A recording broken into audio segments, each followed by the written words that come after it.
Welcome to the Band Director Bootcamp podcast, the go-to place for busy band directors who want practical to build programs while maintaining balance in their lives. This podcast is brought to you by the Empowered Music Educator Academy, where we help directors like you find efficiency, sustainability, and impact in your teaching and leadership. And speaking of impact, our platinum sponsor, Kennelly Keys Music, has been serving musicians with a commitment to quality, reliability, and exceptional service. Whether you need top-tier instruments, expert repairs, or trusted advice, they've got you covered. Now, let's dive in and set the tempo for success.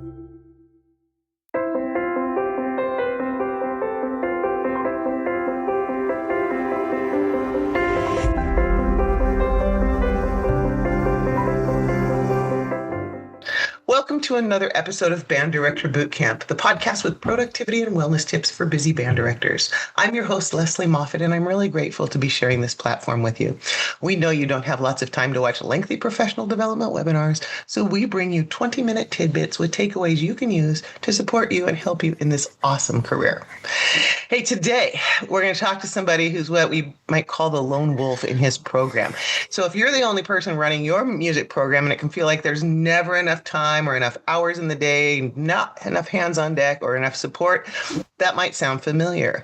But what if you can kind of shift that? Today, I'm going to talk to Mike Perez, and he's going to talk to us about things he's done, some systems he's built, and the things that he's done on his campus to help free up some of his time, protect his own personal life, and to help him thrive and help his students thrive in a situation where he's got so many responsibilities.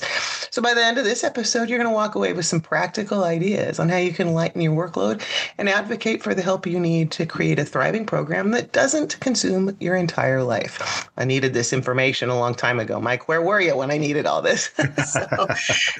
Today's guest is Mike Perez. He's a 25-year veteran of the band directing world, and he's a master at making things work without a full team behind him. He really loves giving back to the music ed community and to help other music teachers do what he's been able to do. And so today he's come on here to share some real strategies that have helped keep his program high performing, and he's not burning out. Welcome, Mike. Hey, well, thank you so much, Lesley. It's an honor to be here. And I want to thank you for all you've done for the music ed community. It's such a great resource, these 20-minute tidbits. I listen to your podcast every week while I'm running, and I always learn something new from your guests. So, thank for everything that you do for music education as well. So, yeah, my name is Mike Perez. I'm a 25-year band director, and I currently teach at Kennard Middle School, which is an hour north of Denver. Rocky Mountain National Park is about an hour west of us, and the Great Summit County ski resorts of Breckenridge, Vail, all those great ski resorts are about 2.5 hours to my south. So I love having lots of time to be able to explore Colorado and all it has to offer, but I also want to have a robust, thriving middle school program as well. So. And now that I've taught middle school for 3 years, I know that it takes a lot to make it happen. Obviously, at any level, it takes a lot, but man, it's a project here. So I want to talk today about how a lot of band directors operate solo out there, whether it's a rural school or for whatever reason. They don't have the assistance or admin support and no real designated time to handle all that behind the scenes work that has to happen or things don't work. And there's a lot of pressure to maintain the high functioning program, and it could, probably seeps into your personal life if you're not really careful. And then you have, in your situation, I believe you told me you'd had a lot of students that are in multiple different things within the school and community. So you're sharing students and people are all spread thin. So talk to us a little bit about like a day in the life of Mike Perez, who's a lone wolf band director, and what was it like, and what have you maybe done to make it a little different? Yeah, I mean, our profession tends to elevate those large music programs that have 2 and 3 music teachers in the program. Like if you go to Midwest or your local MEAs, Music for All National Festival, those are all wonderful programs. But when you're a lone wolf band director, it can be hard at times to really understand how those programs work and to glean from those programs what would work for yours. And so while we admire those programs, a lot of us cannot relate to having 2 full-time band directors or even 3 and a percussion teacher. And so what I've always done is I admire those programs from afar and I look at the things that, that I could glean from them. But when the rubber hits the road, it's still just me. So something that I've done, I've been at my current school for 20 years. Every year I've had a parent volunteer that comes in once per per week for 2 hours to do administrative tasks for me. I usually send an email out and I just say, hey, I need a volunteer that can come in and help me with creating my concert programs, help me with getting field trip permission slips organized, collecting the payments for those field trips, just all those administrative tasks that just add up to what we do. And so every year I have a parent that comes in once a week. They come in for, roughly about 2 hours and do all those administrative tasks. And boy, is that a huge time saver for me. The second thing that I've done is I advocated to my principal a lot. So I had the unique privilege of getting to open up my school. And I've always, in all my conversations with administration, explained to them and vision casted what I wanted the program to be.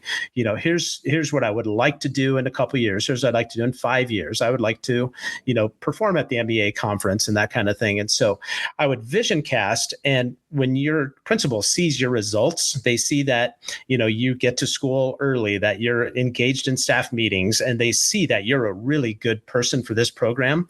They're going to do what they can to help you. And so after a few years of just kind of bugging my principal, I mentioned, hey, it'd be great if ever possible for me to get an assistant band director. And he was pretty clear going, you know what, we can't afford that. My school is the lowest funded school in our district. Our district is the lowest funded district in the state of Colorado.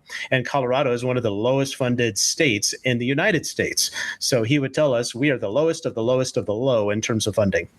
So with that in mind, it's like, well, what if we were to allocate staffing somewhere else? So I said, what if we had a paraprofessional that could enter grades for me? And he kind of perked up and he's like, I think we could make that work. So I have a paraprofessional that 1 period a day spends time just doing grade entry for me, entering in practice records, taking anything that's graded and just entering it into the grade book.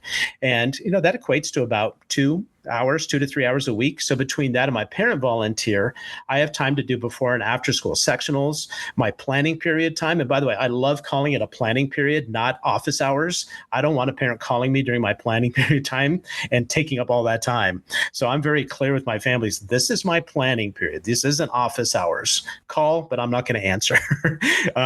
I really own my time, and I call them when it works for me. So anyway, that paraprofessional, between that and having a parent volunteer come in and help me, it opens up, it frees so much time for me to do what we all love, and that's teaching. There's only certain things we can do, and that's teaching, that's evaluating students and helping kids. Administrative stuff, that kind of stuff, somebody else can do. So those are two huge things that I do that have really helped me to have a pretty good work-life balance while still maintaining a pretty robust band program. Those two solutions, they're not huge costs. In fact, the volunteer piece is free. But by that knowing that you have that regular help too, probably helps your mindset. Just like, I can put this aside and so-and-so is going to take care of it. And that can keep you in that zone of genius, which is why you're there. Right? It's so much easier to stay centered when you're like, oh, that pile of papers is going to be graded by somebody else. So let me just stay focused here. And you have to learn, if you're a brand new teacher, I think it's really important. When Mike was talking about this, it made me realize I've seen people say, oh, parent work doesn't help. That they never work. And I firmly believe, and I'm sure you've learned this too, you have to be very specific. You were talking about, you email, I need this, a program done, and if you're very specific, and then when they come to do it, you can be really specific. And then you have to also let go and not be a control freak. So there's that fine balance, and it takes a little work sometimes, but you've just modeled for us what the benefits are when we can do that, when we invest that time to get that set up, to talk to the principal, to make sure the principal knows what the benefits for the school are going to be. So they've got that buy-in. You really built more than you're building relationships that are just that foundation for your program. And I can understand why you've stayed there 20 years now, because what you built up sounds like it's pretty good place to be.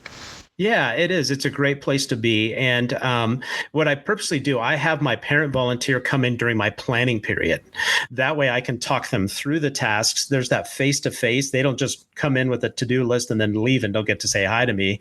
It's a relationship with those volunteers. And usually my volunteers really enjoy it. They're there every week. It's a nice working relationship. They feel really valued by the work that they do. And of course, when it's during my planning period, I can clarify and going, okay, here's what this is, here's what this is. So that's just another part of that. Should you have volunteers come in, have them come in when you can actually get that face-to-face time. That way they're not walking into a cold to-do list. I have found that when parents see that their kids have a great place to be doing something they love to do, they want to be involved. They want to be part of that thing that their kid loves so much. And so you're facilitating that too, and you get the work done. I mean, that's pretty cool about our jobs. My husband works for Boeing. He can't just ask people to come and help him do his job, right? He can't just call other people outside. So we do have that, but and knowing how to use them properly is important. But you just talked us through a whole bunch of things that would be really helpful for somebody now who could go, oh, I need an assistant director, but maybe I start by asking for a paraprofessional, right? The big Absolutely. dream is, yeah. Right. Let's see. What advice would you have for, let's say, a new director who doesn't even know where to start? They've got like a whole new school. Do they need to, if they're in a situation like yours, is it important that they go out and take time to meet the other staff, meet coaches and the like? Is there going to be a lot of that comes into play? Yeah. Those relationships are huge. And it's not just a means to an end. Getting to know your staff, it enriches you. You don't want to just do it to gain favor with people. You want it just to enjoy being with people. It's so important to get to know your office staff, obviously your administrative staff, other teachers when you first walk into a program. And, in your conversations with your principals, you have to balance your needs versus also getting to know your principal. If you're just going in all the time asking, let's face it, most of the time we're asking for money because that's what a lot of what we do.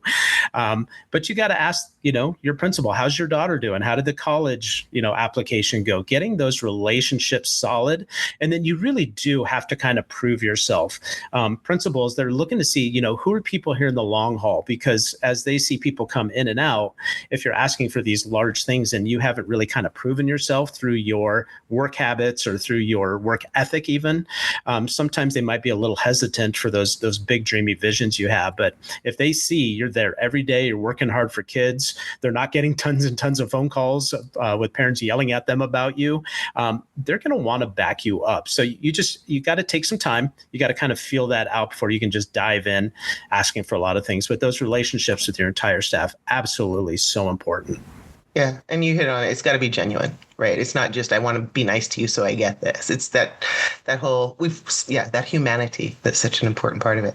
Hey, I got a few more things that I want to ask Mike, but before we finish up with those, I want to take a moment to shout out our podcast sponsors, the Empowered Music Educator Academy and Kennelly Keys Music.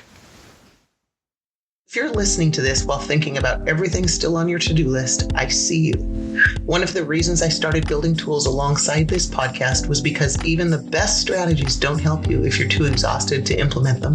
That's exactly why I created Band Director Buddy GPT. It's a productivity and wellness tool designed to think like a successful band director and support the real work behind the scenes, the planning, emails, scheduling, and problem solving, and more, so you can amplify your impact without increasing your workload. If you're a busy band, choir, or orchestra teacher who wants a sustainable way to do this job, you can learn more at banddirectorbuddy.com.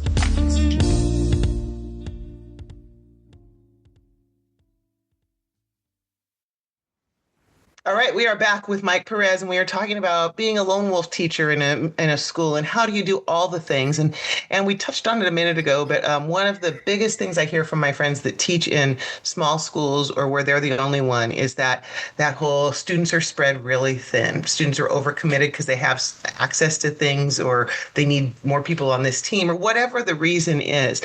And competing for student time and energy can often be like an uphill battle. And I know it can often cause some friction.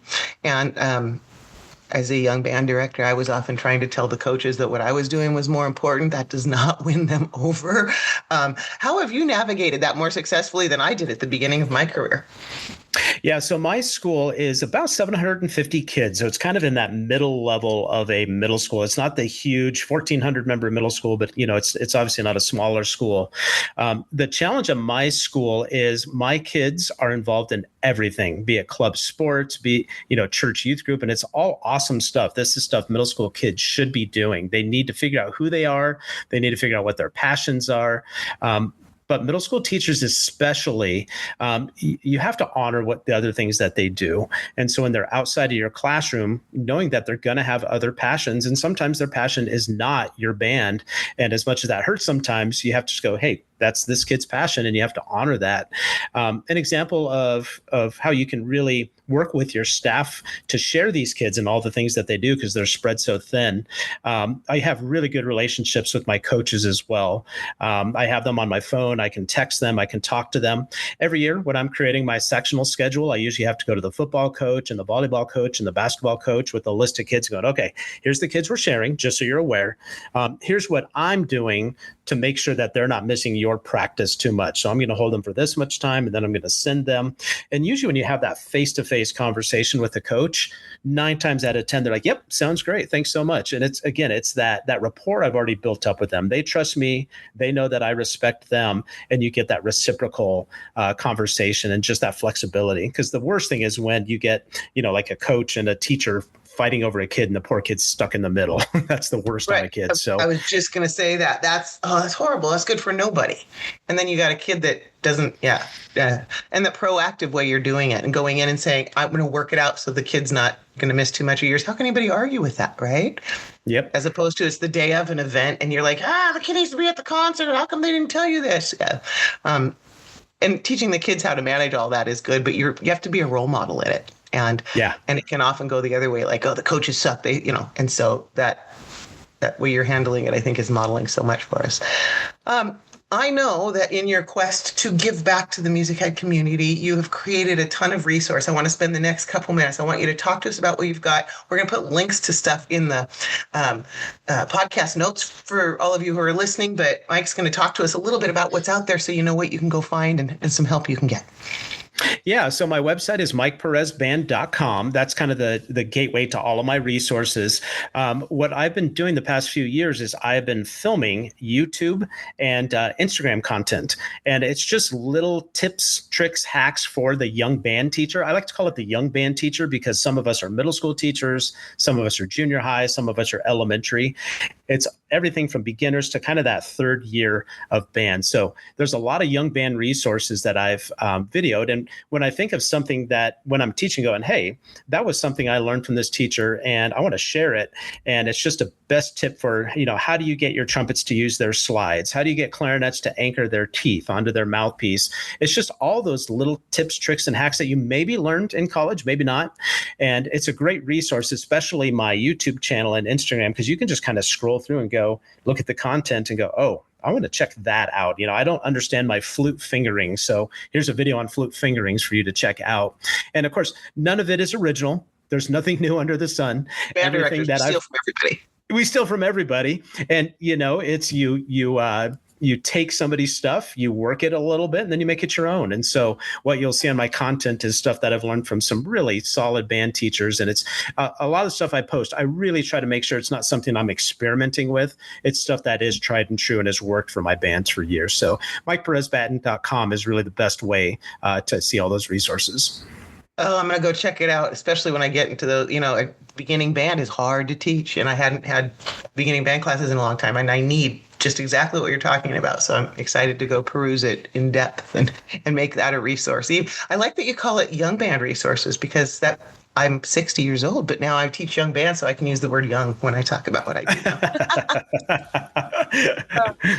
Well, before we let you go, do you have one bit of advice you would give to a teacher who might be starting their first year in a school where they are the lone wolf director? Yeah. Number one thing, get people out to your band room. Don't be afraid.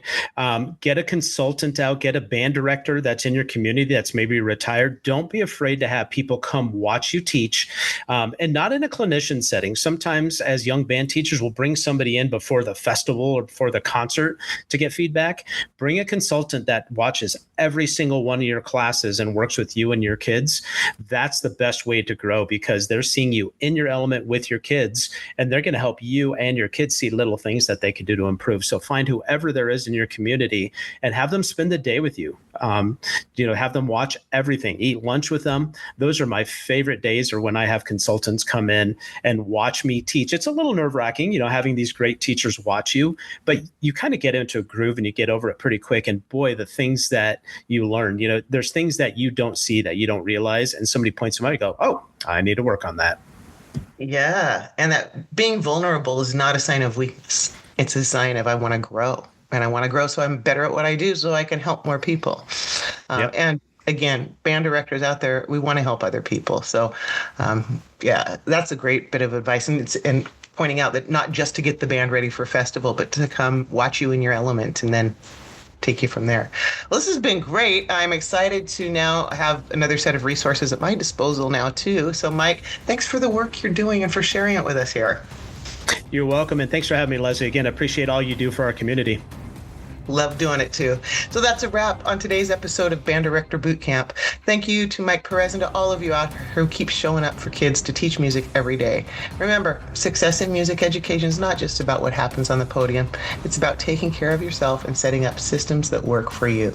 Thanks for listening, and keep making a difference every day through the kids in kids' lives through the magic of music education.